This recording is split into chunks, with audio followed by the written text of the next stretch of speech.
Balik na mga kapuso sa GMA Regional TV Live karong buntaga atong kumustahon ang mga lakang batok sa COVID-19 sa City of Gentle People sa Dumaguete City sa probinsya sa Negros Oriental. Makauban nato karong buntaga ang mayor sa Dakbayan, Mayor Felipe Antonio Ipe Remolyo. Good morning, Mayor Ipe.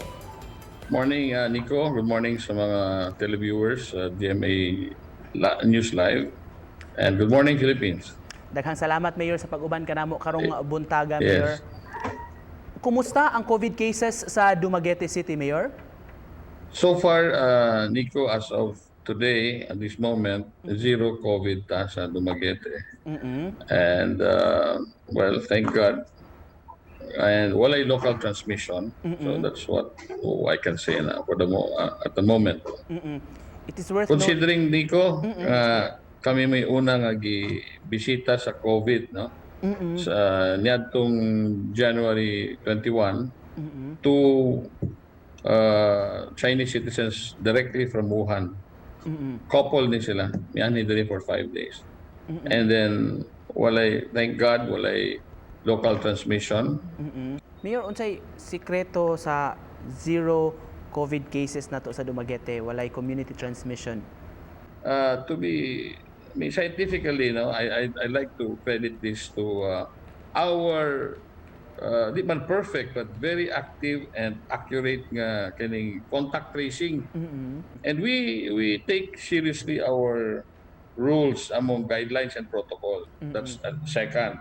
Because walay pili ni sa kinsa ka general ka ba or government official, you have to follow our protocol because wa mo po yung pili ang COVID. So serious ka. And then consistent campaign yun.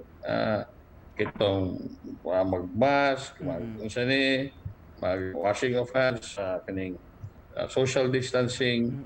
We do that seriously. Gentle makainin taga Dumaguete sayon ra actually. Mas sayon kaysa Cebu nga patuohon ni mga tao. Gentle man dili. Kumusta ang sitwasyon karon, Mayor? Extended man atong GCQ? Yes, extended and well, nagpasalamat po kung extended because I think mga tao psychologically dili pa prepared nga buhi tanan ba back to the new normal. Tingali we need more 1 or 2 months pa nga the people really would imbibe na nga part of their system would be the wearing of face mask, maghugas ka, mag-social distancing. Wala pa ginami dulot sa alimpatakan sa mga tao. Curfew, Mayor, mga quarantine passes, gi-implement kaya po mga checkpoints. Curfew, checkpoints. Okay, this is the only way nga kay tungod lagi nga ironically Dumaguete is the capital city but we are the smallest in land area. Pareha may kagamay sa Makati in land area. Sa tanang LGUs, cities or municipalities also, no? Kita kinagamay. It's about 3,400 hectares lang. That's why kung manganin ng tao tanan sa Dumaguete on a square kilometer ratio, maghuot yun ta kung pasudlo ni tanan. Mayor, mulakbit lang ko kadali. Kumusta ang inyong mga apod-apod naman mga hinabang sa atong mga affected sa mga residente tungod aning COVID-19? Naka-second 2 rounds na kami of kaning rice subsidy, 5 kilos each household. Everybody receives, no? Anya karon kitong dili makadawat og SAP.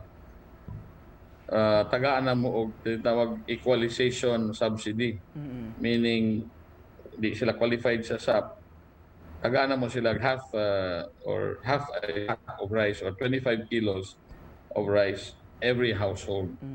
Okay, so muna yung gihatag. Apart from the mga frontliners, volunteers nga ipangatagaan na mo extra nga rice and mga goods. Okay, nga also all donated also from generous individuals and corporations. Mayor, on another note, ang Dumaguete City is known sa inyong di kalibre sad nga mga sa education gid ninyo, Mayor, ubay-ubay nga mga prestigious nga mga schools like Silliman University for example. Unsa epekto, Mayor, kining atong nasinati nga crisis karon sa natad sab sa edukasyon kun di gyud mahinayon kining klase online raon niya ang himuon sa atong mga estudyante? Yes, Siliman is one of the first nga ga-prepare og online. I know that for a fact. Kay member man po ko sa Board of Trustees no, for the past 18 years. Una na kaya ang Siliman sa preparasyon. We actually had sa Siliman mismo summer classes. Nahuma na ang summer classes online. Online. So karong opening sa iyo na lang i-innovate.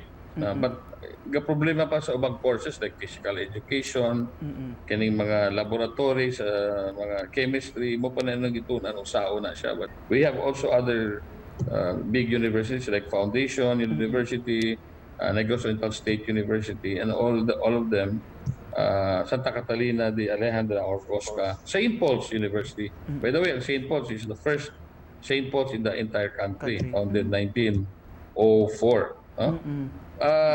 Not only our private schools, but especially ang public, kining city DepEd na mo, very active.